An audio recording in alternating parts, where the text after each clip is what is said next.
Good morning मंडळी. नवीन दिवसाची नवीन सुरुवात तर छानच झाली सकाळची. त्याच्यानंतर काही बातमी अशी मिळाली, ऐकायला भेटली, बघायला भेटली, की त्याच्यानंतर तर गुड मॉर्निंग झालीच नाही आणि राहिलीच नाही. आपल्या सगळ्यांची, महाराष्ट्रातल्या प्रत्येकच नागरिकांची. उठल्याबरोबर आमच्याकडे ना टी व्ही लावायची सवय आहे. रुद्रांश जागा असेल तर तो कार्टून बघतो आणि जर हे उठले असतील तर बातम्या लावतात, बातम्या बघतात.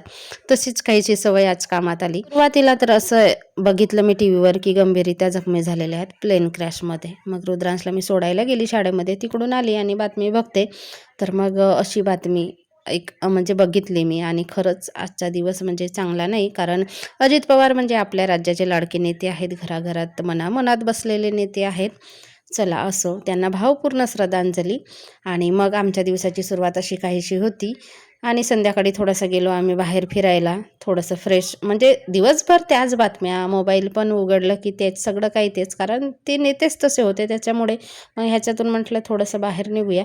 तसं तर आम्ही जास्तच संध्याकाळी जातो, पण आज जरा 3 वाजतापासूनच आम्ही फिरायला गेलो बाहेर. सुद्धा बोरींच्या झाडाकडे गेलो होतो, बोरी पडले असतील म्हणून, पण बोरी काही भेटले नाही, 2-4च मिळाले. मग काय फिरून आलो. आणि संध्याकाळी मग दिवाबत्ती वगैरे झाली संध्याकाळची.